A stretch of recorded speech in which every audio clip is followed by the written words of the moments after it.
2월 24일 살아계신 하나님 말씀 마태복음 15장 10절부터 20절 말씀으로 구친하는 것들이라는 제 말씀 드립니다.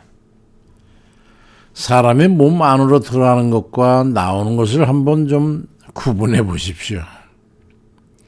사람의 몸 안으로 들어가는 입과 코가 있는가 하면 몸 밖으로 나오는 축은 침이나 뭔가 뱉어낸 입, 코, 또 귓밥은 귀, 눈물 뱉은 눈, 또 배설물 뱉은 생식기하고 항문, 이걸 일컬어서 인간의 몸에 이 칠공이라고 하죠. 이 칠공에서 나오는 배설물은 하나같이 깨끗하지를 않습니다. 정결하지 못하고 세균이 섞여 있거나 노폐물들이 섞여 있기 때문에 먹거나 마실 수가 없습니다. 그렇다고 해서 몸 안으로 들어가는 것들보다 특별히 더럽거나 유해하지는 않습니다. 입으로 들어가는 것들은 세밀하게 분석해 보면 사실 깨끗한 것이라고는 하나도 없습니다. 물도 사람이나 짐승이 배출물들이 정화돼 가지고 시냇물에 섞여 흘러가다 보면 빗물과 강물과 여러 가지 이제 섞이게 되고 결국 그 강물을 정화해서 음료수로 우리가 먹는 거 아니겠습니까? 인위적이든 자연적이든 정화 과정을 거치기 때문에 사람이 먹고 마시고 할 수 있는 것이지요. 커피 루악을 아십니까? 커피를 좋아하는 분들은 물론 다 알고 계시겠지요. 인도네시아나 필리핀 이런 등지에서 사양 고양이가 커피 열매를 아주 그것도 제일 좋은 걸 먹는다고 그래요. 그걸 먹고서 배설한 커피 씨앗을 갖다가 물로 깨끗하게 닦아서 그것을 볶아낸 것이 바로 한 잔에 12만 원씩 하는 루아 커피입니다. 따지고 보면 짐승의 똥 아니겠습니까? 그걸 정화 과정을 거치게 되면 고급 식품이 되는 거지요. 그러니까 사람이 먹을 수 있는 모든 것은 결국 필수적으로 정화 과정을 거쳐야 되는 거예요. 사람의 몸 안으로 들어가는 것으로 인해서 사람이 더러워지는 게 아닙니다. 마태복음 15장 17절 이하에 입으로 들어가는 모든 것은 배로 들어가서 뒤로 버려지는 줄을 알지 못하느냐. 입에서 나오는 것은 마음에서 나오는 것인데 그거야말로 사람을 더럽게 하는데 마음에 나오는 것은 악한 생각과 살인과 간음과 음란과 도둑질과 거짓 증언과 비방이니 이런 것들이 사람을 더럽게 하는 것이고 씻지 않는 손으로 먹는 것은 사람을 더럽게 하지 못하느니라 말씀합니다. 사람의 몸과 마음으로부터 나오는 것은 꼭 정화 과정을 거쳐야 합니다. 그렇지 않으면 사람이 사람일 수 없고 의가 될 수가 없어요. 왜냐하면 사람의 몸과 마음으로부터 나오는 모든 것은 정결한 것이 없기 때문입니다. 육체의 몸 밖으로 나오는 것이야 더 말을 나위도 없거니와 마음으로부터 나오는 형이상학적인 이런 것들도 거의 오염되고 독이 섞이고 악이 포함되고 죄가 혼합된 것들이 거의 대부분이기 때문입니다. 마태복음 15장 19절 이하에도 마음에 나오는 것은 악한 생각과 살인과 간음과 음란과 도둑질과 거짓 증언과 비방이니 이런 것들이 사람을 더럽게 하는 것이고 씻지 않은 손으로 먹는 것이 사람을 더럽게 하는 것이 아니라고 말씀합니다.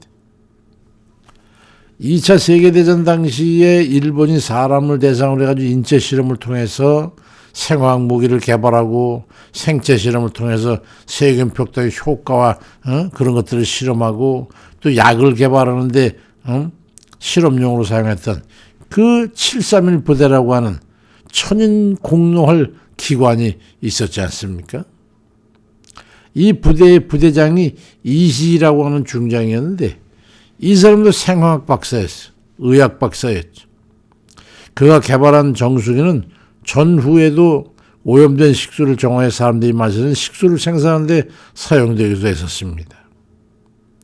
그런 그 정수기의 성능을 입증하기 위해서 자신의 오줌을 정수기를 통과시켜가지고 자신이 마시기도 하고 사람들에게 마시게도 했습니다.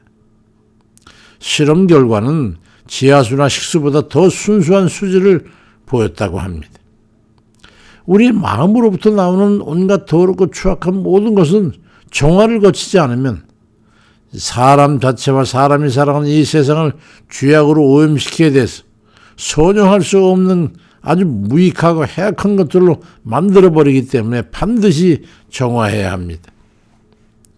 갈라디아 5장 19절 이하에 육체의 일은 분명하니 음행과 더러운 것과 호색과 우상숭배, 술수와 원수 맺는 것과 분쟁과 시기와 분냄과 당짓는 것과 분열함과 이단과 투기와 술취함과 방탕함과 또 그와 유사한 것들이라고 말씀하시는데, 이와 같은 것은 모두가 사람의 마음으로부터 일어나는 그 육신의 소욕에서 생성되는 것이기 때문에 성령의 불과 예수 그리스도의 피로 정화시키지 않으면 안 됩니다. 우리는 그러지 않으면 우리 주님 나라에 들어갈 수가 없어요. 요한일서 1장 7절에 그가 빛 가운데 계신 것 같이 우리도 빛 가운데 행하면 우리가 서로 사귐이 있고 그 아들 예수의 피가 우리를 모든 죄에서 깨끗하게 하실 것이라고 말씀합니다. 정화되지 않으면 안 되는 거예요. 우린 예수 그리스도께서 지신 십자가에 흐르는 그 피 앞에 우리 자신을 세워야 됩니다. 그 예수의 피로 샤워해서 씻겨내야 돼요. 우리 속에 내재되는 죄를 정화시키기 위해서 피로 씻김을 받아야 되는 겁니다. 우리가 죄에서 대속받는 데 필요한 죄값을 치르기 위해서 소모된 예수 그리스도의 피가 우리 마음과 정신과 영혼 속에 내재된 온갖 죄성을 중화시켜 씻어내 줘야 우린 깨끗함을 받을 수가 있어. 정화될 수가 있는 것이죠. 예수 그리스도를 믿는 이들만이 그 피 앞에 설 수 있습니다. 믿는 이에게만 피가 흐르기 때문입니다. 그럴 때 성령의 불이 태워 버릴 것은 태워 버림으로써 우리가 예수 그리스도의 피와 성령의 불로 씻겨지고 태워져서 정화되는 겁니다.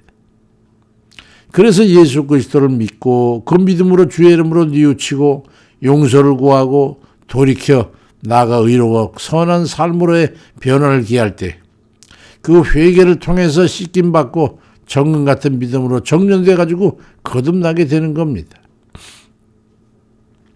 사람은 누구나 예외 없이 더럽고 추악고 악한 죄악을 마음에 품고 살게 됩니다. 요한계시록 7장 14절에도 그가 나에게 이르되 이는 큰 환난에서 나오는 자들인데 어린 양의 피에 그 옷을 씻어 희게 하였느니라 말씀합니다. 이전에는 어땠든지 간에 자신의 죄악을 깨닫고 예수 그리스도를 믿게 됐다면 예수 그리스도의 피로 심령의 씻김을 받고 성령의 불로 깨끗이 정화돼 가지고 갈라디아 5장 20절 이하에 오직 성령의 열매는 사랑과 희락과 화평과 오래 참음과 자비와 양선과 충성과 온유와 절제니 이 같은 것을 금지할 법이 없다. 그리스도 예수의 사람들은 육체와 함께 그 정욕과 탐심 다 십자가에 못 박았느니라 말씀하는데, 그 말씀과 같이 우리가 선한 것들을 표출할 수 있는 그런 예수 그리스도의 피와 성령의 불로 다 주님 씻기고 태움받아 오직 성결한 그런 심령으로 우리 주님 앞에 서는 그런 이들이 다 되시길 주의 이름으로 축원드립니다. 아멘입니다.